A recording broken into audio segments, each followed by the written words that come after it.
What's up, everybody? Happy Tuesday. Hope all you're having a great day so far. Getting into this episode of Days of Our Lives.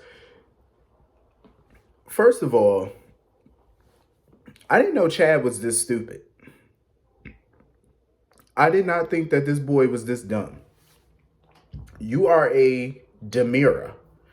You are the product of one of the sharpest minds on this show, which is Stefano Demira. How could you be this aloof? I don't understand how he could be just this think boy. Like, you really think Jake is after your wife? They are like, I don't get how how are y'all being sucked in by this girl? Like, Gwen has everybody wrapped around her damn finger, and Kate is another idiot. Like, you know damn well Gwen is not to be trusted, and you know that Chad suspects his wife of this. Why are you not saying anything? Like, if she would just come clean and be like, me and, Jake are getting busy, Chad would know, and he wouldn't suspect his wife of messing around. Like, come on, Kate, damn. All she had to do was open her mouth, but she's so scared. I'm like, for what? Because I guess Chad is going to see it as a betrayal that she's messing around with his brother. First of all, Kate has messed around with so many slime balls on this show. It's like, would it really matter at this point if Chad knew the truth? Like, who cares? He's going to find out eventually, because God knows Jake is getting sick and tired of waiting. Like, he wants to go public with their sexual relationship. I mean, I don't know what they doing. Like, is it just a sexual thing? To me, I just feel like Jake wants more. Like, he wants Kate to be his boo. He don't want to just be a bed thing, like, like just having sex, sex buddies or whatever. Like, he wants to be full on couple. Like, he wants to be all in.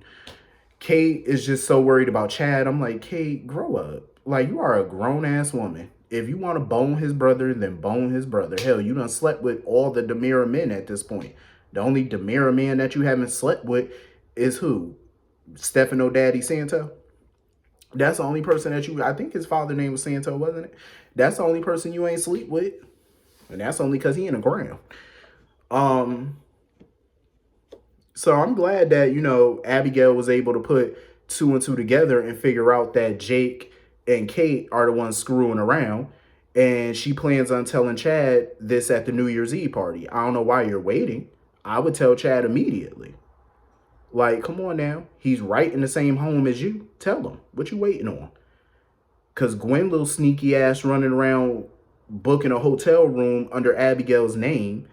That chick is just too sneaky. And I don't understand how she got away with it this long. Like, why is everybody being so stupid? But I am happy that Abigail tried to knock some sense into her mother and let her know that it's possible that Jake and Kate are sleeping together and not Jack and Kate, because Jennifer don't want to go to the damn Demira party because Jack is going to be there and she think that Jack and Kate still getting busy.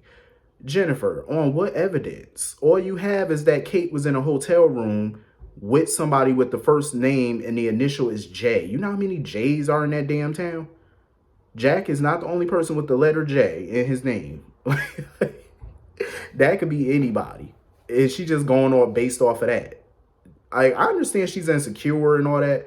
I get it, but grow up. Come on now. Why not just go up to Jack and ask him, are you still sleeping with Kate? And if he say no, he say no. End of discussion. Leave it alone. Get your ass up. Go to the party and go get your husband. What you sitting there wallowing for on New Year's Eve? You must be crazy. I would have been at that party getting down. I really would have. I listen. I ain't about to sit at home being depressed. Not on no New Year's Eve. Like, I'll be getting down. And even if I am home on New Year's Eve, I'm gonna be having some music playing in the background, still getting down by my damn self if I have to. Like, that's how you supposed to do. You ain't supposed to just sit around wallowing in self-pity. No, move on with your life. Shit. It's other, fish in the sea. Go grab one. Yeah, so Kate, she need to get it together. Like, you need to go public. Stop using that boy as a little play toy and go public. I actually did love the conversation between Xander and Jack, though.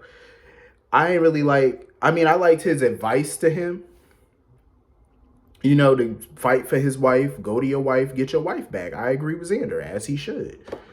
Um, he definitely should go get his wife. You know, you shouldn't give up on your wife. But it was kind of funny how Xander perked up and how delighted he was when he heard that Jack slept with Kate.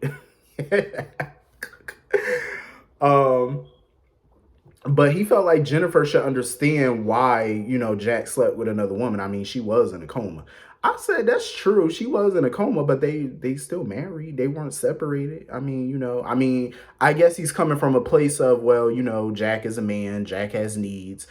I said, well, you got needs, but you know, that's what, you know, porn websites are for, and you know, good lotion, hand lotion and all that, you know, do what you do. You ain't gotta go slip another woman a shillelagh while your wife is in a coma. You got other ways to get off. I'm just saying. You know, you ain't had to go mess around with the town dump. Listen, I don't care what nobody say. Kate is the town. She is the town whore. I will never forget when Kate slept around with Ian McAllister and Stefano found out about it.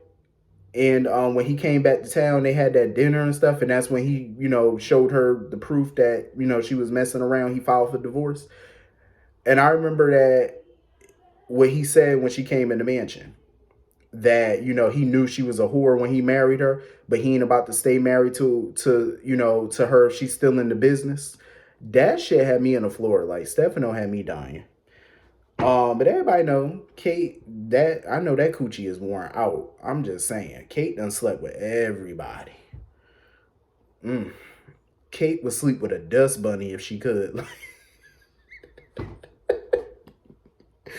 Oh, Lord have mercy. That old coochie is worn out.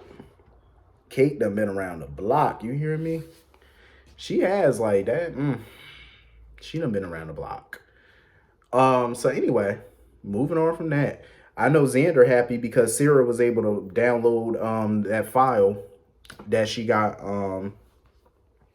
that little dirt that she got on Philip or whatever, and she's hoping that that's enough to, you know, oust him from Titan. Probably will be. Sarah, I like this sleuthing that she's been doing, but I will say she's playing a dangerous game. She really is. But I like the fact that when she gets caught in the act of something, she knows how to cover it up. Like, she knows how to say, you know, come up with some BS ass excuse about why she's doing something. Brady, he was getting on my damn nerves when he was sitting there talking junk about Xander and stuff. Like, we all know Xander is not Mr. Perfect. We all know that. But Brady's the last person who should be judging anybody or talking shit about anybody, because Lord knows Brady's past is not squeaky clean. Drug and alcohol use, going on the run, doing all type of craziness. He is not perfect, and he's no better than Xander. So who are you to sit there and talk shit about Xander? You're no better than him. Part of me, I don't know what to think about Philip. Like, a part of me thinks Philip is on to Sarah. I don't know. A part of me thinks so. I mean, I don't know, because his facial expression sometimes tells me that he knows she's up to something, but then he says and does things that make it seem like he don't know shit. It's confusing. It's like, do you know or don't you know? Or are you just that good of an actor that you know, but you know what I mean? I don't know. It's hard to tell with him. But he keeps trying to get with her. Now he's inviting her to the Demira party, and she keeps bringing up the fact that she's not ready to date, and you know, that he should just go by himself. Because she basically told him she don't see nothing happening between them. And she basically told him, like, go find somebody else to give that ticket to. First of all, you need a ticket to get into this party, to the Demira party. Somebody find me a ticket, because I want to go. Even though they filmed this shit months ago, but still, I want to go to the party. You know, them Demira parties be the shit. I'm just saying, I want to go.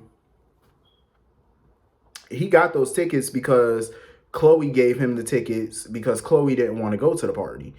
Um, and of course he wanted her to go with him, but she was like, nah, she just rather just not go. And of course, when Brady shows up with the tickets and stuff, he asked her to go, and now I guess she going. Um,